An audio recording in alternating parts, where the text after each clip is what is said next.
अस्सलाम वालेकुम dear learners.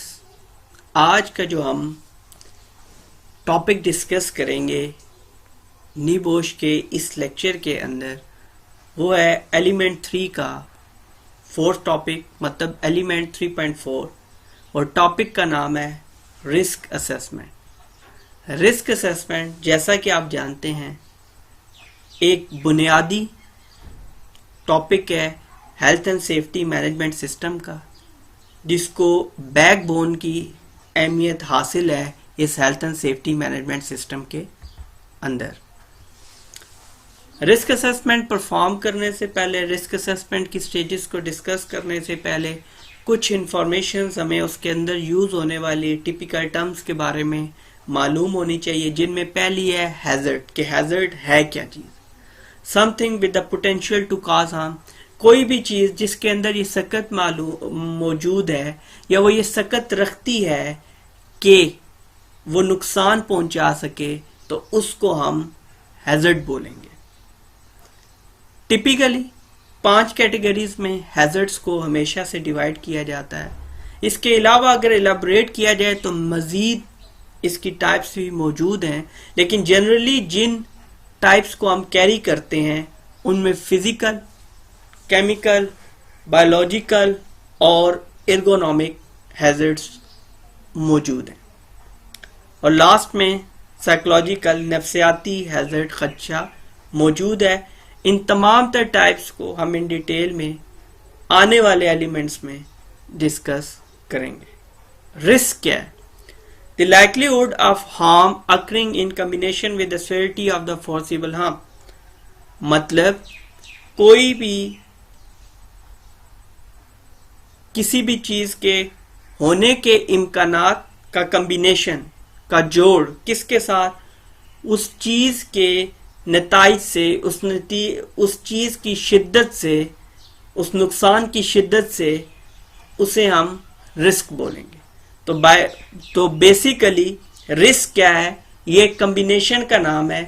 किस कम्बिनेशन का? Likelihood of an hazardous event into consequences of और सेवेरिटी ऑफ दैट इवेंट। मतलब L is equal to R is equal to L into S। R for risk, L is likelihood, and C is for, and C you can use C instead of S, because in some cases we have R is equal to L into C, and in some cases we have R is equal to L into S। मतलब risk combination है likelihood और severity का, या risk combination है likelihood और consequences का। आगे चलते हैं। ये हमारे पास एक ग्रुप एक्सरसाइज है। Consider a specific hazard and discuss in groups the difference between the hazardous properties of the activity, article, or substance and the risk of harm occurring। ये जो चीज है, ये आप जिस तरह हम इसके साथ साथ डिस्कशन करते चले आ रहे हैं, इसको लेके चल रहे हैं, तो करना क्या होता है कि हर ग्रुप एक्सरसाइज को आप इंडिविजुअली परफॉर्म करके मेरे साथ शेयर करते हैं, मुझे ईमेल करते हैं या मुझे व्हाट्सएप करते हैं, और उसके ऊपर कमेंट्स का, सजेशन का एक सिलसिला जारी रहता है। आगे हमारे पास आती है रिस्क प्रोफाइलिंग। रिस्क प्रोफाइलिंग क्या चीज है? The process of identifying and assessing the range of risk that threaten an organisation along with recognition of their likelihood and probable impacts, the current risk management controls in place, and the identification and prioritization of further control measure।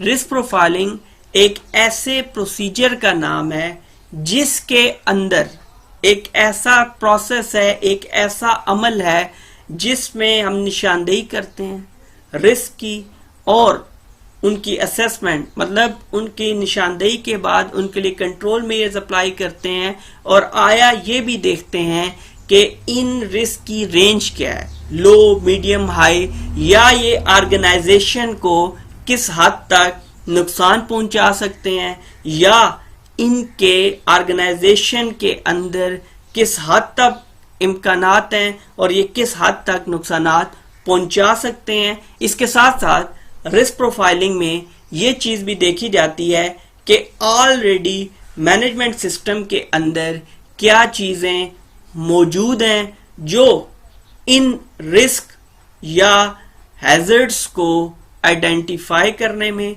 और उनको काबू करने में मावन साबित हो सकती हैं। इसके अलावा इनको इनकी प्रायोरिटी के एतबार से, तरतीब के एतबार, अहमियत के एतबार से तरतीब दिया जाता है। Low risk, high risk, medium risk, which type of risk it is. और मजीद ये कि रिस्क प्रोफाइलिंग ही वो प्रोसेस है जिसके अंदर हम ये देखते हैं कि मजीद बेहतरी के लिए हम कौन से कंट्रोल मेजर्स इस्तेमाल कर सकते हैं। Next, risk assessment. Risk profiling और रिस्क असेसमेंट में आपने डिफरेंस को भी मद्देनजर रखना है। रिस्क असेसमेंट क्या है? The formal process of identifying preventive and protective measures by evaluating the risk arising from a hazard, taking into account the adequacy of any existing controls and deciding whether or not the risk is acceptable. Adequacy basically मुताबिकत को बोलते हैं किसी चीज से। तो ये एक ऐसा फॉर्मल प्रोसीजर है, ये एक ऐसा फॉर्मल प्रोसीजर है जिसके अंदर क्या होगा? ये एक ऐसा फॉर्मल प्रोसीजर है जिसके अंदर हम आइडेंटिफाई करते हैं कि कैसे हैजर्ड से पैदा होने वाले रिस्क को हम अच्छे तरीके से, बेहतर तरीके से काबू पा सकते हैं और ऑलरेडी जो कंट्रोल्स मेजर मौजूद हैं उनकी उन रिस्क कंट्रोलिंग से क्या मुताबिकत है, क्या वो उसके मुताबिक हैं कि जिस तरह के हैजर्ड्स या रिस्क का हमें सामना है तो आया जो कंट्रोल्स मेजर पहले से मौजूद हैं वो उनको काबू करने के लिए काफी हैं या कि नहीं। रिस्क प्रोफाइलिंग में क्या होगा ये अब कुछ एग्जांपल्स के साथ जब हम डिस्कस करेंगे तो ये प्रोसेस आपको बहुत बेहतर तरीके से वाज़ेह हो जाएगा और समझ आएगा। Each organisation will have its own risk profile. तो ये तो अंडरस्टूड बात है कि नेचर ऑफ ऑर्गेनाइजेशन जैसे ही चेंज होगी, risk profiling, risk assessment, health and safety policy और health and safety management system उसी जानिब स्पेसिफिक होके चेंज होगा। और रिस्क प्रोफाइल एग्जामिन क्या देखती है? Risk profile the nature and level of the threats face by the organisation, के जो थ्रेड्स हैं ऑर्गेनाइजेशन को, जो थ्रेड्स हैं उनकी नेचर क्या है, वो किस तरह के हैं और किस लेवल पे हैं, उनका लेवल हाई है, लो है, मीडियम है, क्या है। The likelihood of those adverse effects occurring, और उन जो आपके बदतरीन असरात हैं उनके इम्कानात क्या हैं। The level of disruption and cost associated with each type of risk, और हर होने वाला रिस्क जो है उसके साथ कॉस्ट क्या इन्वॉल्व है। डिस्ट्रप्शन, काम के लिए कैसे रुकावट बनेगा, और कॉस्ट, उसमें कितना हमें फाइनेंशियली लॉस हो सकता है। The effectiveness of controls in place to manage those risk, और जो कंट्रोल्स वहां पे मौजूद हैं वो उन रिस्क को मैनेज करने के लिए किस हद तक कारआमद हैं। Risk profiling, the outcome of risk profiling will be that the right risks have been identified and prioritized for action, the right control measures have been identified and implemented, and minor risks have not been given a disproportionate priority. तो risk profiling का मकसद क्या हुआ? तो outcome of risk profiling ये है कि हम सही तरह से रिस्क की निशानदेही करें, उनको उनकी नोयत के एतबार से, अहमियत के एतबार से उनको लिस्ट आउट करें और उनके लिए दुरुस्त इक़दामात, दुरुस्त कंट्रोल मेजर्स क्या हैं उनकी निशानदेही की जाए और उन कंट्रोल मेजर्स को वहां पे इम्प्लीमेंट किया जाए। और याद रखा जाए कि ऐसी सूरत में माइनर रिस्क जिनसे कोई इतना बड़ा खतरा या खदशा लाक नहीं है, उनको इस रिस्क प्रोफाइलिंग के अंदर आप जरूरत से ज्यादा अहमियत या जरूरत से ज्यादा हिस्सा नहीं देंगे। रिस्क प्रोफाइलिंग में प्रोसेस क्या होगा? The risk profiling process, number 1, identify the risk that threaten the organisation. पहली तो बात यह है कि जो चीजें ऑर्गेनाइजेशन के लिए खतरे का सबब हैं, खतरे का बायस हैं, उन रिस्क को आइडेंटिफाई करें। Identify the health and safety impacts and the business impacts associated with each thread. Health and safety impact क्या होगा, और दूसरा, इन रिस्क से ऑर्गेनाइजेशन के जो माली मामलात हैं वो किस तरह से असरअंदाज हो सकते हैं। Identify how well each thread is control, और इस बात की भी निशानदेही करें कि आया अगर ये खतरात लाहक हैं हमें, तो किस हद तक हमने इन खतरात के ऊपर काबू पाया हुआ है। Identify the likelihood of each thread happening, और हर खतरे के खदशे के कितने इम्कानात हैं, इस चीज की भी निशानदेही की जाएगी। प्रायोरिटाइज द थ्रेड, और हम इन खतरात को अहमियत के एतबार से लिस्ट आउट कर देंगे, और इनको अहमियत के एतबार से लिस्ट आउट करने का मकसद यही है कि हाई प्रायोरिटी रिस्क को या हाई प्रायोरिटी थ्रेड्स को फर्स्ट स्टेज के ऊपर हैंडल किया जाए, और इसी तरह मीडियम और लो को अपने अपनी अहमियत के एतबार से हम हैंडल करने की पोजीशन में होंगे। नेक्स्ट ये हमारे पास आता है पर्पस ऑफ रिस्क असेसमेंट, कि रिस्क असेसमेंट का मकसद क्या है। टू प्रिवेंट, अब इसका मेन मकसद है डेथ एंड पर्सनल इंजरी। इसका मकसद है कि काम के दौरान वर्क प्लेस के ऊपर जाती नौयत की ना तो कोई इंजरीज हो, ना ही वहां पर कोई कैजुअलिटीज या अमवात वहां पर हो। Other types of loss incident, breaches of statute law, और ये एक ऑर्गेनाइजेशन में एक्सीडेंट या इंसिडेंट का होना लॉ की, कानून शिकनी भी है कि वहां पर इस चीज को मुजरमाना फेल समझा जाएगा अगर हेल्थ एंड सेफ्टी, अगर रिस्क असेसमेंट की गई है, अगर इस रिस्क असेसमेंट परफॉर्म नहीं की गई और कानून को तोड़ा गया है, तो ऐसी सूरत में हमें नुकसान होगा। तो रिस्क असेसमेंट का बुनियादी काम भी ये है कि ये लीगली लोगों को बाउंड करे कि वो कानून शिकनी की तरफ न जाएं। द कॉस्ट ऑफ लॉस, जाहिर बात है जब आपके एक्सीडेंट्स होंगे, इंसिडेंट्स होंगे, तो माली तौर पर एक ऑर्गेनाइजेशन को बहुत ज्यादा नुकसानात फेस करने पड़ते हैं। अगर हम रिस्क असेसमेंट प्रॉपरली परफॉर्म करेंगे तो कॉस्ट ऑफ लॉस जो है वो ऑटोमेटिकली कंट्रोल होगी। A suitable and sufficient assessment, बहुत ही इंपॉर्टेंट चीज, कि आपने सिर्फ रिस्क असेसमेंट बना नहीं देनी या अपने मुताबिक बना के रख नहीं देनी, बल्कि एक अच्छी रिस्क असेसमेंट या ऐसी रिस्क असेसमेंट जो हमें मदद देगी कि हम अच्छे तरीके से मैनेजमेंट सिस्टम को इम्प्लीमेंट कर सकें, या उस रिस्क असेसमेंट की मदद से हम प्रॉपरली रिस्क को आइडेंटिफाई कर सकें, हैजर्ड्स को आइडेंटिफाई कर सकें, तो वो रिस्क असेसमेंट लाजमन है कि सूटेबल एंड सफिशिएंट हो। मतलब वो रिस्क असेसमेंट उस पर्पस को फुलफिल करती हो और इतनी काफी हो कि, इतना सफिशिएंट से मतलब ये है कि वो उस रेलेवेंट ऑर्गेनाइजेशन के लिए काफी हो, मजीद एड अप की जरूरत न पड़े। आइडेंटिफाई सिग्निफिकेंट रिस्क, जो रिस्क सिग्निफिकेंट है, वाज़ेह हैं, अलामती हैं, जो हमें ज्यादा नुकसान पहुंचा सकते हैं, आप उनकी निशानदेही कीजिए। Enable employer to identify and prioritise control measure, आप एम्प्लॉयर को ये बात बतलाएंगे, आप एम्प्लॉयर को ये चीज करके देंगे क्या, कि आप रिस्क को आइडेंटिफाई करेंगे और एम्प्लॉयर को बतलाएंगे कि हम इनको किस तरह से काबू में ला सकते हैं। लाजमी बात है appropriate to the nature of the work, कि जो आपकी रिस्क असेसमेंट है वो नेचर ऑफ रिस्क को बड़े बेहतर तरीके से एड्रेस करे और valid for a reasonable time, और रिस्क असेसमेंट जो है कि जो मियाद है वो कुछ अरसे के लिए लाजमी हो। ऐसा नहीं है कि डेली बेसिस पे रिस्क असेसमेंट परफॉर्म करना मुमकिन नहीं होता।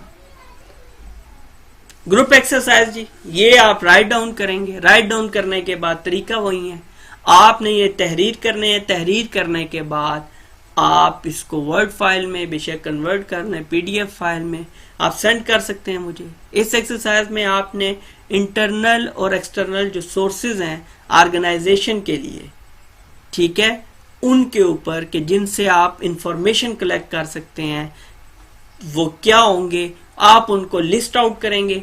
लिस्ट आउट करने के बाद उसको राइट डाउन करने के बाद आप मेरे साथ उसको शेयर करेंगे। नेक्स्ट जी, आपके पास बड़ा ही इंपॉर्टेंट टॉपिक और इसकी स्टेजेस हमारे पास मौजूद हैं या स्टेप्स हमारे पास मौजूद हैं। तो वो हमारे पास रिस्क असेसमेंट के जो health and safety executive UK ने डिफाइंड किया है उसके मुताबिक 5 हैं। Step 1, identify the hazard. Step 2, identify the people. Identify the people who might be harmed and how, कि कौन से वो लोग होंगे जो इसका इफेक्टिव विक्टिम्स हो सकते हैं और वो कैसे इससे नुकसान उठा सकते हैं जिन हैजर्ड्स को हमने आइडेंटिफाई किया है।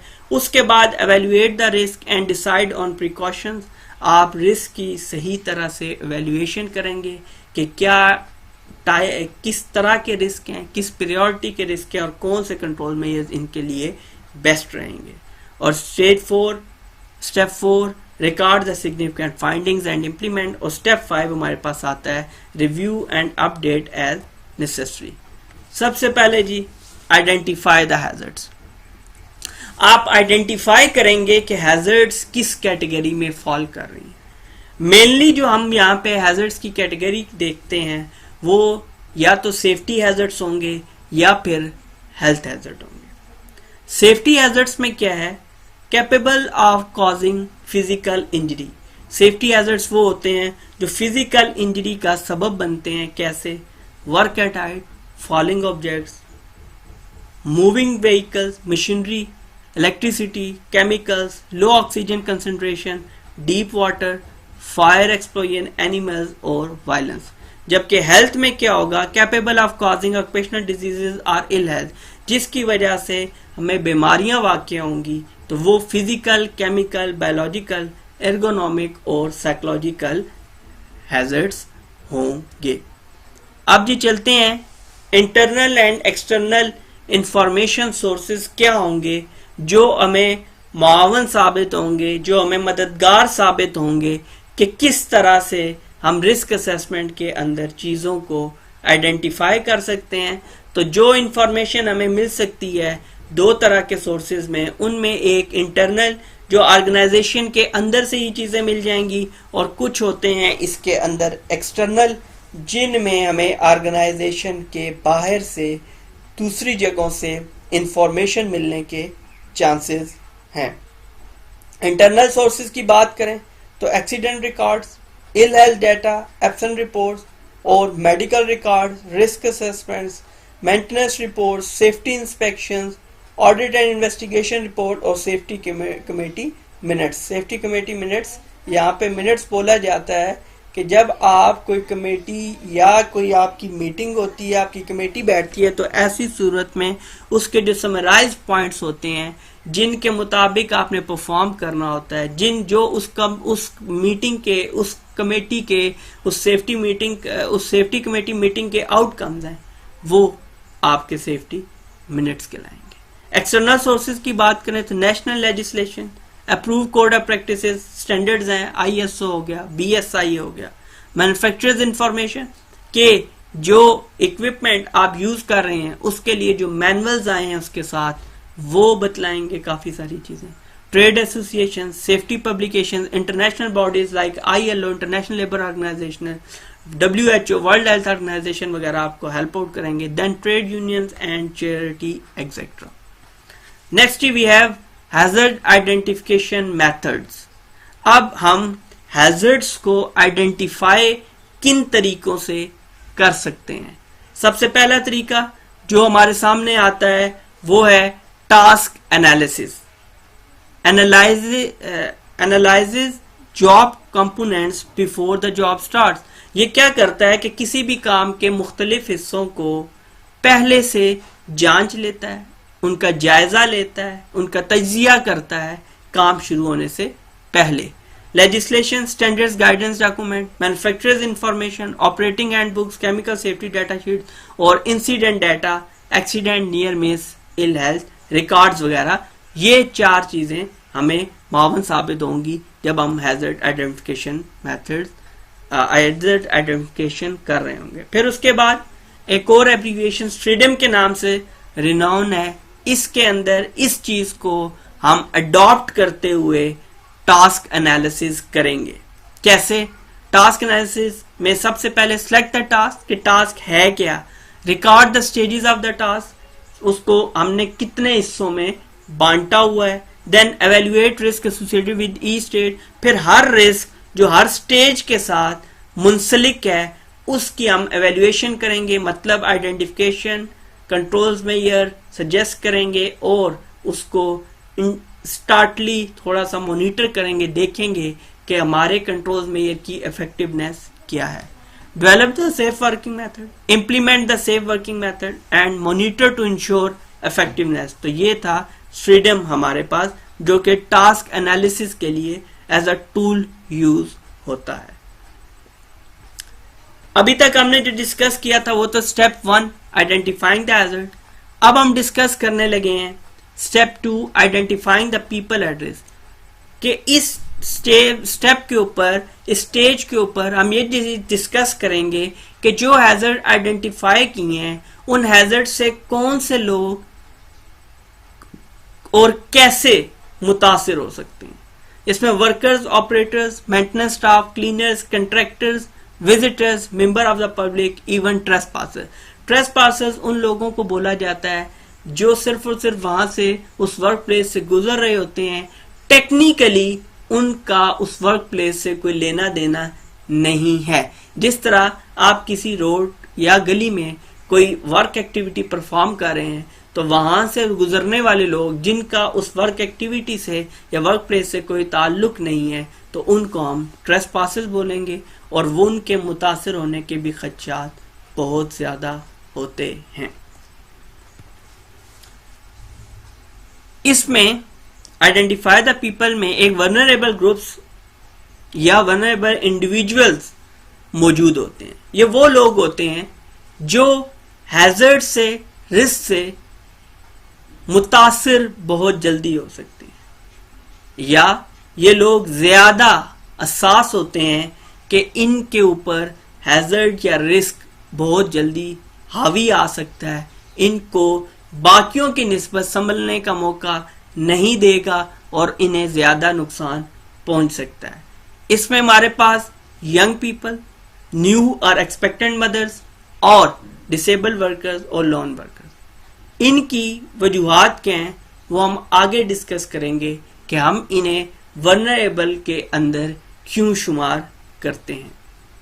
Next step 3 evaluating the risk and deciding on precautions. Evaluate करेंगे रिस्क को कि रिस्क क्या है, रिस्क की रेटिंग क्या है, लो है, हाई है, मीडियम है, और हम हर लेवल के रिस्क को काबू पाने के लिए किस किस तरह का कंट्रोल मेजर जो है वो अप्लाई करेंगे। Is the level of a risk acceptable और does it need to be reduced. क्या जो रिस्क है वो इस स्टेज में है कि हम उसको कबूल कर लें, कि हम उसी हालत में काम को कंटिन्यू कर सकें, या कि हमें जरूरत है कि उसके जो एग्जिस्टिंग कंट्रोल्स हैं वो काफी नहीं है, तो ऐसी सूरत में हम नए कंट्रोल मेजर्स की तरफ जाएंगे। अब ये हमारे आगे मौजूद है risk is equal to likelihood into severity, जिसकी मैंने इस टॉपिक के बिल्कुल शुरू में वजाहत की थी। अब लाइक्लीहुड की स्टेजेस हैं, इसी तरह सेवेरिटी की स्टेजेस हैं। अगर 1 एक्सट्रीमली अनलाइकली, 2 अनलाइकली, 3 पॉसिबल हो सकता है, 4 लाइकली होने के इम्कान ज्यादा हैं, 5 वेरी प्रोबेबली लाजमन मुमकिन तौर पर होगा ही होगा। Severity very minor injury first stage पे, सेकंड स्टेज पे फर्स्ट स्टेज इंजरी, तीसरी जगह पे लॉस्ट टाइम इंजरी, चौथी जगह पे हॉस्पिटल ट्रीटमेंट, और लास्ट वन हमारे पास आता है डिसेबलिंग इंजरी। अब लाइक्लीहुड और स्वेरिटी का जो कॉम्बिनेशन है वो रिस्क। अब एक चीज मैं यहाँ पे आपको बताता चलूं कि स्वेरिटी तो हमें दिखाई दे देगी, तो हम डिसाइड कर लेंगे कि ये हमें क्या पॉसिबिलिटी है, क्या होता हुआ दिखाई दे रहा है, हम उस कैटेगरी के अंदर इसको शुमार कर लेंगे।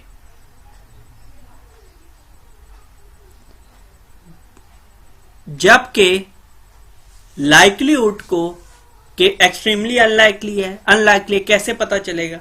तो इसका आसान सा हल है कि अगर किसी चीज के होने के इम्कानात एक में से 10 लाख में से एक हैं, मतलब कि 10 लाख वर्कर एम्प्लॉयज काम कर रहे हैं और एक इंजर्ड होता है, एक एक्सीडेंट का शिकार होता है, तो वो एक्सट्रीमली अनलाइकली होगा। तो वो 1 आवर 1 मिलियन होगा। इसी तरह अनलाइकली 1 आवर 1 लाख होगा।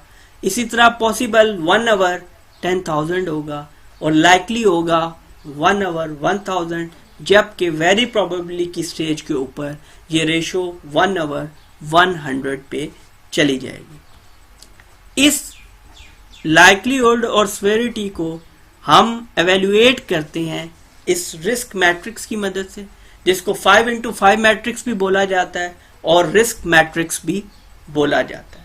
इसके अंदर लेफ्ट साइड पे स्वेरिटी मौजूद है, इसकी बेस पे लाइक्लीहुड मौजूद है, और इसके अंदर जब आप ये बॉक्सेस या देख रहे हैं, कलर सर्कल्स देख रहे हैं, तो हर कलर सर्कल निशानदेही कर रहा है कि 1 से 2 आपके जो हैं वो वेरी अनलाइकली है, 3 से 4 अनलाइकली है, और जो आपका येलो कलर है वो फेयरली लाइकली है, और जो आपका ऑरेंज कलर है वो लाइकली है, और रेड कलर वेरी प्रोबेबल है लाइक्लीहुड के एतबार से। इसी तरह स्वेरिटी की तरफ जाएंगे तो वो भी ग्रीन से रेड की जानिब जा रही है, जो कि बतलाती है कि ग्रीन नो सिग्निफिकेंस का, और रेड हमें लेके जाता है कैटास्ट्रोफिक या डेथ की जानिब लास्ट स्टेज पे। रिस्क मैट्रिक्स का जो मेथड है ज्यादातर लोगों को पता होगा, ज्यादातर क्या तकरीबन सभी लोगों को पता होगा, क्योंकि मैथमेटिक्स में मैट्रिसेस हम लाजमन पढ़ के आते हैं, और उसका रूल ये होता है कि उनको बेस और लेफ्ट साइड पे मौजूद चीज को आपस में उसी पॉइंट पे मल्टीप्लाई करके ये मैट्रिक्स कलेक्ट किया जाता है, और इसी तरह से लाइक्लीहुड और स्वेरिटी के लिए जो रिस्क मैट्रिक्स है वो इसी तरह से काम करता है, और इसी तरह से एवेल्युएट करता है कि रिस्क रेटिंग क्या है। Next, general hierarchy of control के अमूमी तौर पर हमारे पास क्या सीक्वेंस मौजूद है, क्या ऑर्डर मौजूद है। हायरार्की बेसिकली एक सीक्वेंस को, एक ऑर्डर को बोला जाता है जिसके अंदर मौजूद कंपोनेंट्स को हम अपनी मर्जी के मुताबिक चेंज नहीं कर सकते। पहले नंबर पे एलिमिनेशन, कि हम मुकम्मल तौर पर रिस्क को खत्म कर दें, और अगर ये पॉसिबल नहीं तो हम फिर अपने दूसरे स्टेप की जानिब बढ़ेंगे, जो कि है सब्स्टिट्यूशन। सब्स्टिट्यूशन के अमल में हम मुतबादिल इख्तियार करते हैं, जैसा कि अगर हम किसी भी जगह पे एक टॉक्सिक केमिकल यूज कर रहे हैं, हम कोशिश करेंगे कि अगर हमें ये मटेरियल यूज ही करना है तो हम कोशिश करेंगे कि लेस टॉक्सिक मटेरियल को वहां पर एज अ सब्स्टिट्यूशन यूटिलाइज किया जाए। Next we have engineering controls, कि किसी भी काम को करने के लिए आप उस काम के एसओपीज को इंजीनियर कर देंगे ताकि वो फिट बैठे उस काम को करने के लिए और हमें हैजर्ड्स या रिस्क से महफूज रखें। एडमिनिस्ट्रेटिव कंट्रोल में वर्कर को हैजर्ड से, इंटरेक्शन से रोका जाता है, और लास्ट रिजॉर्ट पे हमारे पास मौजूद है पीपीई, कि अगर हम पहले चारों चीजों को इम्प्लीमेंट नहीं कर पाते तो फिर हमारा सारा दारोमदार पीपीई के ऊपर होगा। पीपीई से मुराद पर्सनल प्रोटेक्टिव इक्विपमेंट, जाती हिफाजत के आलाजात, जैसा कि हेड सेफ्टी के लिए हेलमेट, आपकी फुट सेफ्टी के लिए बूट, हैंड सेफ्टी के लिए ग्लव्स आपकी फेस सेफ्टी के लिए फेस शील्ड, और इसी तरह आपकी आंखों की सेफ्टी के लिए गॉगल्स, ग्लव्स और कानों सुनने की सेफ्टी के लिए ईयर मफ या ईयर डिफेंडर्स का इस्तेमाल। आगे चलते हैं। जो चीज मैंने इधर डिटेल में डिस्कस की उसी चीज को थोड़ा सा इलाबोरेट करके डिस्कस किया गया है। जैसे एलिमिनेशन, आप किसी भी हैजर्ड को, किसी भी रिस्क को मुकम्मल तौर पर खत्म कर दें। सब्स्टिट्यूशन भी वही। इंजीनियरिंग कंट्रोल्स में जो चीजें आती हैं उनमें आइसोलेशन, टोटल इनक्लोजर, कि आप किसी भी खतरनाक चीज को वर्क प्लेस से अलग कर सकते हैं। टोटल इनक्लोजर, किसी भी चीज को आप मुकम्मल तौर पर बंद कर सकते हैं, जिस तरह गार्ड रेल नहीं, सिर्फ जो गार्डिंग सिस्टम होता है जिसके तहत आप किसी चीज को गार्ड कर देते हैं या किसी चीज को पूरे का पूरा कवर कर सकते हैं, तो वो सारे का सारा इन सेफ्टी डिवाइसेस वगैरह में शुमार होगा। जब तक टोटल इनक्लोजर की जहाँ तक बात है तो इसमें किसी चीज को मुकम्मल तौर पर बंद कर देना। फॉर एग्जांपल कि अगर आप देखते हैं एक मोटर के साथ बेल्ट है और आपको निप इन का खदशा है कि आपका हाथ बीच में आ सकता है, ये ऐसा कोई प्रॉब्लम क्रिएट हो सकता है, तो आप मोटर के बेल्ट वाले पोर्शन को इनक्लोजर में ले जाएंगे। सेपरेशन अलग करने के लिए, सेग्रीगेशन भी जुदा करने के लिए। पार्शियल इनक्लोजर में आप किसी चीज को पूरी तरह पे, जिस चीज के हैजर्ड्स हैं, ये रिस्क है, बजाय इसके आप पूरे का पूरा, और ये अफेक्ट कर रहा है कि अगर आप पूरे का पूरा इनक्लोजर करते हैं तो आप वर्क एक्टिविटी को प्रॉपरली परफॉर्म नहीं कर सकते, तो ऐसी सूरत में आप पार्शियल इनक्लोजर की तरफ जाएंगे। फिर इसके बाद सेफ्टी डिवाइसेस जैसे ट्रिप डिवाइसेस, गार्डिंग सिस्टम, ये हम इंशाल्लाह ताला अगले आने वाले एलिमेंट्स के अंदर डिस्कस डिटेल में करेंगे जब हम मशीन मैकेनिकल हैजर्ड और नॉन मैकेनिकल हैजर्ड्स को डिस्कस करेंगे। Administrative control, safe system of work, reduce exposure, reduce time of exposure dose, information, instruction, training and supervision. The last one is PPE. PPE के बाद जो topic बहुत ज्यादा अहमियत का हामिल है वो है सेफ्टी साइंस। एक वर्क प्लेस के ऊपर जो फर्स्ट चीज, जो पहली चीज किसी भी बंदे को, चाहे वो सेफ्टी जानता है या नहीं जानता, उसको जो फर्स्ट इम्पैक्ट या फर्स्ट इंप्रेशन जो चीज देती है कि ये ऑर्गेनाइजेशन हेल्थ एंड सेफ्टी पे ऊपर कितना अमल पैरा है या कि नहीं है, तो वो होते हैं सेफ्टी साइंस। और इन सेफ्टी साइंस के अंदर हमारे पास 5 तरह के सेफ्टी साइंस हैं। First one prohibition sign. Prohibition sign basically ममानत, किसी चीज से रोकने के लिए इस्तेमाल होता है।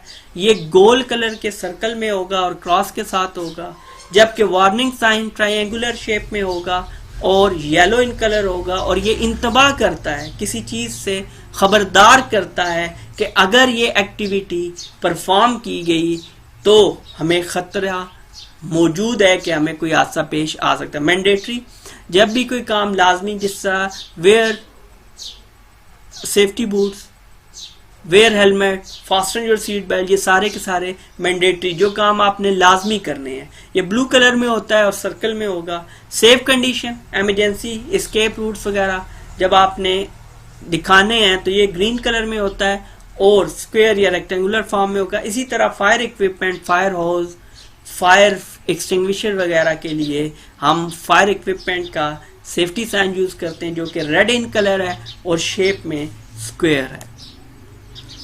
आगे चलते हैं तो पर्सनल प्रोटेक्टिव इक्विपमेंट की जानिब बढ़ते हैं। तो पीपीई जो है, पर्सनल प्रोटेक्टिव इक्विपमेंट, ये पहनना क्यों लाजमी है और किस रूल के तहत एम्प्लॉयर पाबंद है कि वो पर्सनल प्रोटेक्टिव इक्विपमेंट को प्रोवाइड करे वर्कर्स को फ्री ऑफ कॉस्ट। तो personal protective equipment regulations 1992 as amended, ये इस बात पे पाबंद करता है कि एक एम्प्लॉयर अपने एम्प्लॉयज को फ्री ऑफ कॉस्ट सुइटेबल और सफिशिएंट जो है वो पीपीईज प्रोवाइड करे, और एक वर्कर बाउंड है कि वो उन पीपीईज को वेयर करे, पहने, ना कि सिर्फ पहने बल्कि प्रॉपरली उन्हें पहने और टेम्पर न करे, मतलब उनको डीफेस ना करे, उनके साथ छेड़खानी ना करे, उनकी शक्लें अपने मुताबिक डालने की कोशिश न करें, बल्कि जिस शक्ल में, जिस हुलिये में जो उनको पीपी मिली है वो उसको उसी तरह इस्तेमाल करें और उनको उसी मुताबिक एडजस्ट करें जिस तरह से उनको गाइड किया गया है। Supply suitable PPE employers responsibility है, appropriate for risk, ergonomics, fits, does not increase overall risk. और कोई भी ऐसा पीपीई ऐसी पीपीई यूज न की जाए जिससे रिस्क कम होने की बजाय बढ़ जाए। कंप्लाइज विद स्टैंडर्ड्स को फॉलो करेंगे, जो उसमें मटेरियल यूज हो रहा है जिस तरह से है, उसकी क्लास क्या है, क्वालिटी क्या है, तो उसमें स्टैंडर्ड को हम फॉलो करेंगे। Ensure compatibility of item, suitable storage, information, instruction and training, enforce use of PPE. And the last one, replace or repair damaged or lost item. कि जो items आपके गुम हो गए हैं, डैमेज हो गए हैं या रिपेयर हो गए हैं, तो ऐसी सूरत में आप उनको रिप्लेस करेंगे, दोबारा मुहैया करेंगे, ताकि ऐसा ना हो कि वर्कर बगैर पीपीई इसके काम करता रहे। Discuss the benefits and limitation of PPE as risk control method. ये हमारी ग्रुप डिस्कशन है। ग्रुप डिस्कशन में ये मेरिट्स और लिमिटेशन है, लेकिन मैं यहाँ पे ये मेरिट्स और लिमिटेशन स्किप करके आगे जा रहा हूँ, क्योंकि ये आपकी एक्टिविटी है इंडिविजुअल्स की कि आप लोग ये मेरिट्स और डीमेरिट्स, मुझे कोई फर्क नहीं पड़ता, आप देख के लिखें कहीं से भी, लेकिन ये आपकी एक्टिविटी है कि आपने पर्सनल प्रोटेक्टिव इक्विपमेंट पीपीई के लिमिटेशंस, मेरिट्स मतलब लिमिटेशन, डीमेरिट या डिसएडवांटेजेस आपने तहरीर करके रिटन फॉर्म में मुझे भिजवाने हैं। क्या चीज? दोनों चीजें, merits and limitations of PPE. ये आप करके लाजमी मेरे साथ शेयर करेंगे, और शेयर करने का तरीका क्या है? वो वही तरीका है कि आप मुझे ईमेल कर सकते हैं, आप मुझे व्हाट्सएप कर सकते हैं। Next we have use of guidance and legal standards. अब जो लीगल स्टैंडर्ड्स या गाइडेंस है उसको हम कैसे, ये पीपीई के हवाले से है। तो use of a risk matrix can help provide clarity, can set internal risk level that require action within set time scale, legal requirements override the findings of a risk assessment even if the risk is low, if the law requires it then it must be done. हाँ, अगर आपको बार बार ये बात की गई कि risk का proportion ये रखना है या लो रिस्क जो है उनको प्रोपोर्शन ज्यादा नहीं देना, लेकिन अगर बाय लॉ रिक्वायरमेंट मौजूद है तो फिर लो रिस्क को भी वहीं पर उसी तरह से आप डील करेंगे जिस तरह से आप हाई और मीडियम रिस्क को डील कर रहे हैं। Applies also to semi legal course of practice, guidance can also assist. तो जो भी गाइडेंस डॉक्यूमेंट्स वगैरह होंगे आप उनकी हेल्प लेके आप उसी सूरत में इसको एवेल्युएट कर सकते हैं। अब ये रिस्क की कुछ टाइप्स हैं। रिस्क की जो टाइप्स हैं वो हमने उनकी नेचर के पॉइंट ऑफ व्यू से हमने उनको डिवाइड किया। जिस तरह पहले नंबर पे आता है रेजिडुअल रिस्क। रेजिडुअल रिस्क वो है the risk level we are left with after control have been implemented, के इंटरम इब्तदाई या ऑलरेडी जो कंट्रोल्स अप्लाई किए हैं उनके बावजूद, मतलब कंट्रोल में लेने के बावजूद आपका रिस्क जो बाकी रह जाता है उसको हम रेजिडुअल रिस्क बोलेंगे। एक्सेप्टेबल रिस्क वो होता है जिसको हम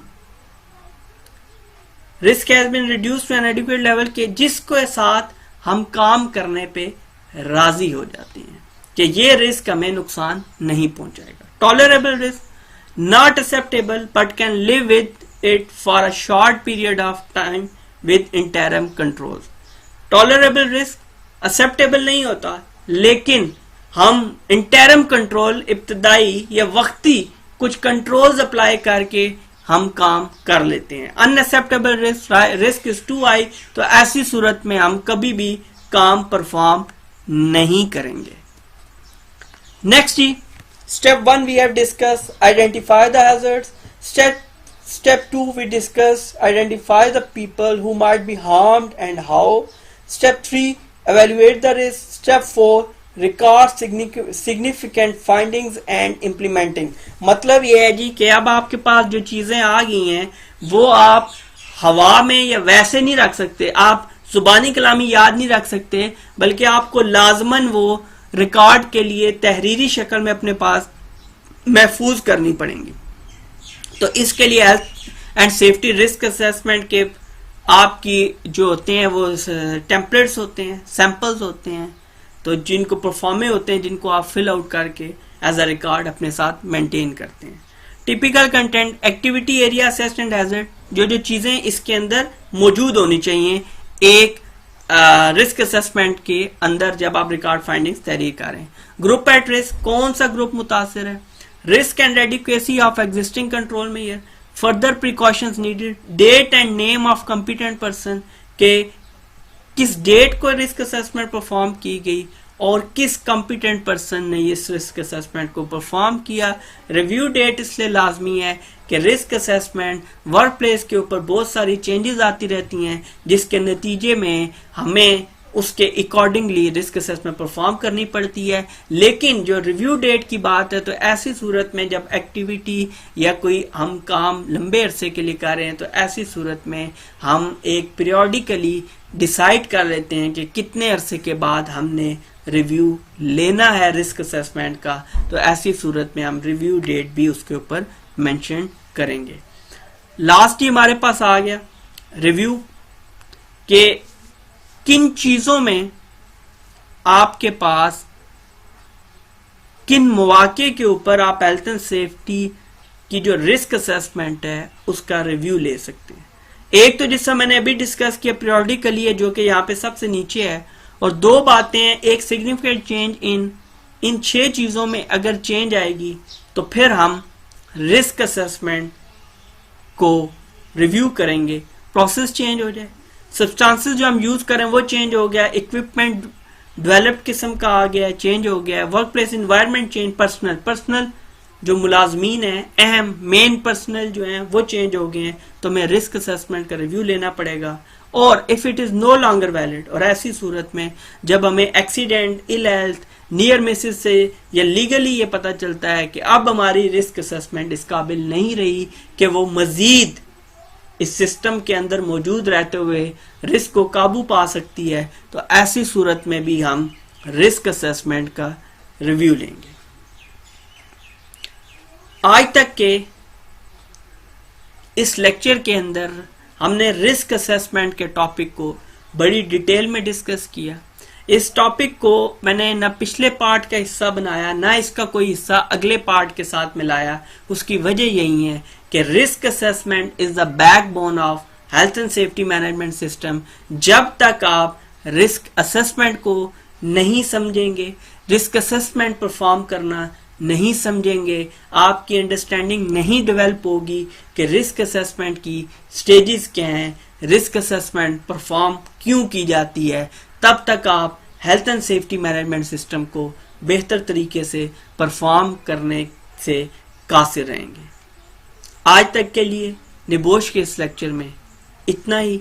इंशाल्लाह बहुत जल्द निबोश के अगले लेक्चर के साथ आपकी खिदमत में हाजिर होंगे। तब तक के लिए अल्लाह हाफिज।